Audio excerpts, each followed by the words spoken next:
नमस्कार, स्वागत है आपका पुष्पा हुड्डा हिंदी ट्यूटोरियल्स में। आज का हमारा है, आज पढ़ेंगे शब्द विचार पार्ट 2।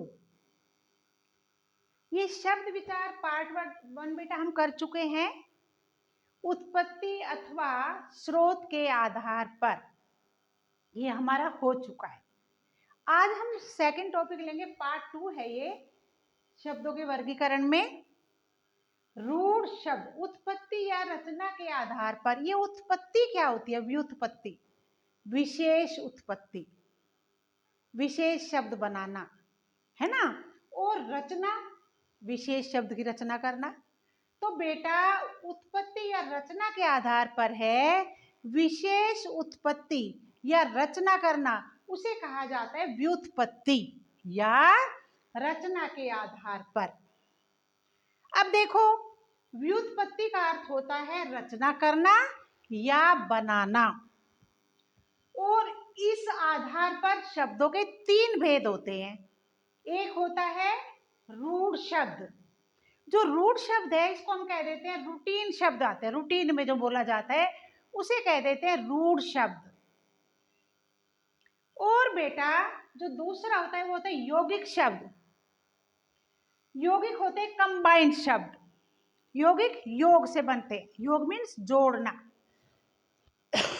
सॉरी, जो जोड़कर बनते हैं वे होते हैं यौगिक शब्द, यानी कंबाइन वर्ड, कंबाइंड शब्द। और बेटा जो तीसरे होते हैं ये होते हैं योग रूढ़ शब्द, यानी कि कंपाउंड शब्द, कंपाउंड वर्ड। अब देखो, एक हुआ रूढ़ शब्द, एक हुआ यौगिक और एक हुआ योग रूढ़। अब सबसे पहले हम चलेंगे रूढ़ शब्द। रूढ़ शब्द होते क्या हैं? ये जो रूढ़ शब्द हैं, ये शब्द किसी सामान्य एवं निश्चित अर्थ का बोध कराते हैं। इन शब्दों के खंड किए जाने पर इनका कोई महत्व नहीं रह जाता। रूढ़ शब्द क्या है? छोटे छोटे शब्द होते हैं। अब इन रूढ़ शब्दों में अगर हम इनके खंड कर देते हैं तो खंड करने के बाद इनका कोई महत्व नहीं रह जाता। एग्जाम्पल देखो, हाथ, पैर, है ना, घर, घड़ी, मेज, कुर्सी, ये जो शब्द दिए मैंने, ये है रूढ़ शब्द। ये शब्द किसी सामान्य और निश्चित अर्थ का बोध कराते हैं। और अगर हम इनको खंड कर देते हैं, इनके टुकड़े कर देते हैं, तो बेटा इनका कोई महत्व नहीं रह जाता। इसीलिए ये होते हैं रूढ़ शब्द और डेली रूटीन में आते हैं, है ना। यानी वर्णों को जब हम अलग कर देंगे तो इनका कोई अर्थ नहीं रह जाएगा।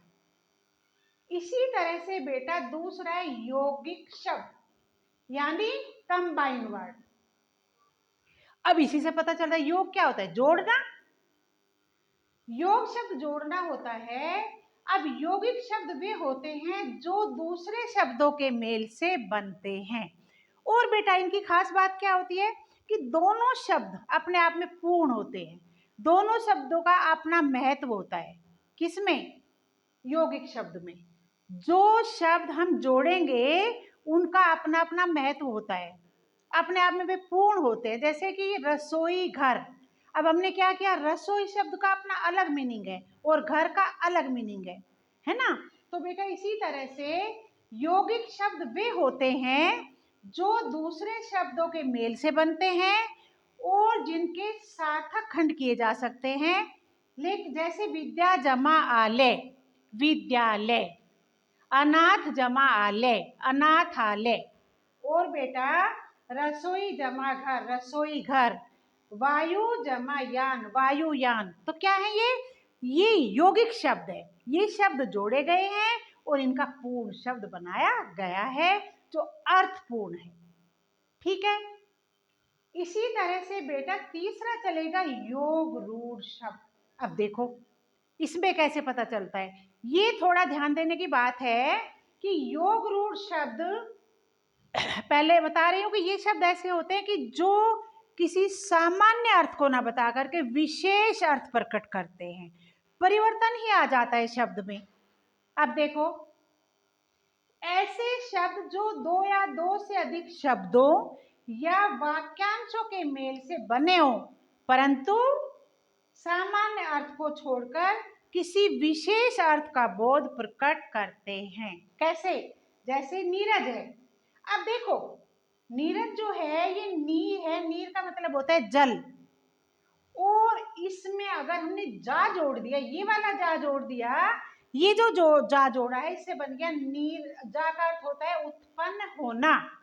अब नीर हुआ जल और जा का अर्थ हुआ उत्पन्न होना, तो ये नीरज जो हुआ है, अगर हमने नीर, नीर का मतलब जल, और जा उत्पन्न होना, यानी कि विशेष फूल आया है कमल, क्योंकि कमल कीचड़ में उत्पन्न होता है, कमल पानी में उत्पन्न होता है।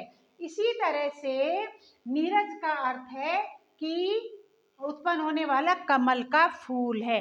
अब देखो, अगर हमने खाली नीरज कहा तो नीरज नाम है, लेकिन नीर जमा जा, नीर, नीर में क्या बना? नीर होता है जल, और जा मीन्स होता है उत्पन्न होना। तो इसी तरह से योग रूढ़ शब्द कैसे बना? नीर हुआ जल और जा हुआ उत्पन्न होना। इसी तरह से ये क्या हुआ? जल में उत्पन्न होना। तो इसका विशेष अर्थ बन गया। विशेष अर्थ क्या बन गया? कमल, कमल का फूल, क्योंकि वो पानी में खिलता है। ठीक है, इसी तरह से बेटा देखो, आज हमने कर लिया, अगली क्लास फिर लेती हूँ कल, अगली क्लास में देखेंगे। आज हमने शब्द विचार पार्ट 2 में सेकंड लिया है उत्पत्ति रचना के आधार पर। इसके हमारे 3 ही भेद होते हैं, रूढ़, यौगिक, रूढ़, यौगिक और योग रूढ़। ठीक है, मेरे विचार से आज का आपको क्लास पसंद आई होगी। कल फिर क्लास लेती हूँ, तब तक मेरे चैनल को सब्सक्राइब कीजिए, वीडियो शेयर कीजिए। आपका बहुत बहुत धन्यवाद।